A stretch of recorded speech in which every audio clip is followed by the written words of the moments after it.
Hey, scrappy people, it's Tracy Reed here today, coming at you with a quick and easy layout in my Life Crafted album. I am scrapbooking these photos of Finn and I on a walk, and I decided early on, and I've had these photos printed and put in my album for a long time, that I wanted to do a full page photo of this, and then I'm just using my journaling from Instagram that I didn't post this specific picture, but I posted a different picture of the same walk, and I'm using my journaling from that. So I already have it printed out on one of my 4x6 patterned cards, and I'm using the On the Go and Going Slow collection because it matches the photos, but also because the sentiment really works as well. I think I designed that collection around the same time I took this photo, went on this walk, so it was perfect. I am ribbing some of these cards, and I really love printing these cards at Office Depot because I get some really great tears out of them when I tear them. You can see those big white tears. I love that paper. So I am just making some textural layer choices here because I'm going to put this just right smack dab over the top of that hexagon paper. And I thought about matting it again with the wood grain, but I decided not to do that.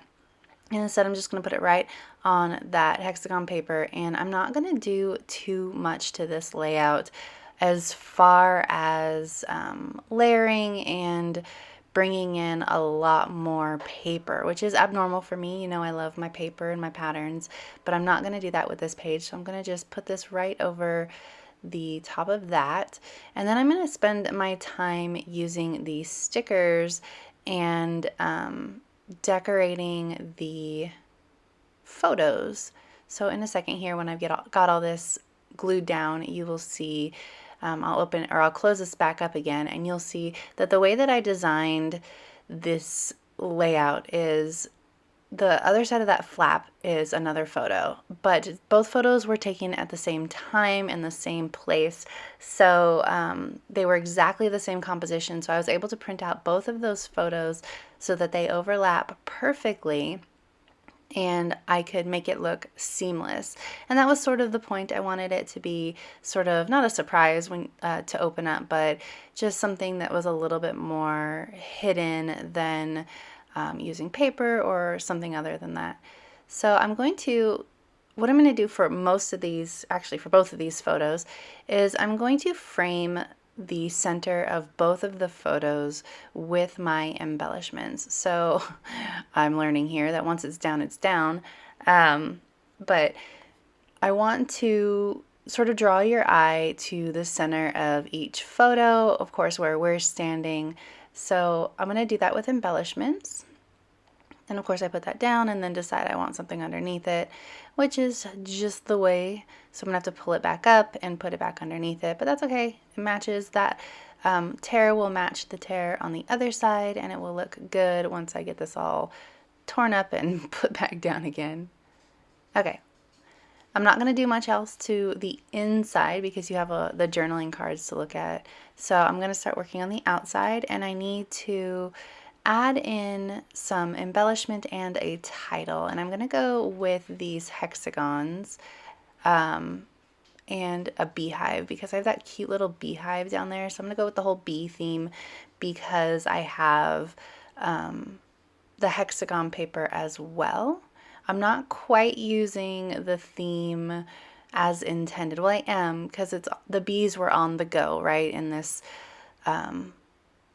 this theme. So we are on the go, but I'm also using some of the snail sentiments, the going slow stuff, because we were basically taking a break from screens. We were taking a break from the hustle of this time of year, and we were just spending some time together enjoying each other's company. So I'm using both themes at the same time, and that's what's cool about this collection is that it all comes together so you can mix and match and make a sentiment-filled layout that works for what you are trying to achieve.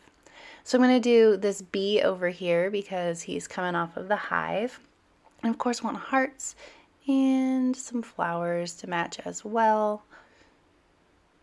So I'm just going to make these flowers go off the top of the page. Just another anchor for some embellishment, and you can see that everything sort of moves diagonally across the spread. That is how I like to roll. Diagonals are my design jam, so whenever I can incorporate them into my design, which is nearly every time, I like to do that. So I'm going to stick some of these hexagons, or I'm going to try to stick some of these hexagons on here, because I did sort of want to bring the hexagons from the paper onto the page, but it just doesn't quite work out the way I was envisioning. So instead, I decided to not. And I'm going to take these white puffy alphabets. These are some of my favorite alphabets. When I found them again in the store, I bought them again because they're just so very useful. There's a navy set that comes as well. So I'm going to put you and me around the bottom in a curve. Trying to make sure I get the curve right. Just kind of freehanding it is a little hard, so it comes out a little wonky. Not a big deal. No one's ever going to look at it and go, that curve's a little wonky, especially since it looks pretty good. And now I'm going to pull in some, I'm looking for some enamel dots to match. I decided that the lighter yellow matches better. I always like to bring in a few textural pieces, or the lighter red, sorry. I always like to bring in a few textural pieces to my layouts using printable sheets because it adds just a little bit of pop. And that is about it for this spread. I'm not sure that I add much more. We'll see together. But if you enjoyed this video, I'd love it if you give it a thumbs up. If you're new here, go ahead and subscribe. I would love to have you. If you don't already, you can follow me over on Instagram. I'm at Traci M. Reed. Again, for this page, I used my On the Go and Going Slow collection. And if you were interested in checking that out, there is a link in the description box below. Oh, get on there. There we go. That's what I needed. Okay, I will see you next time. All right, thank you.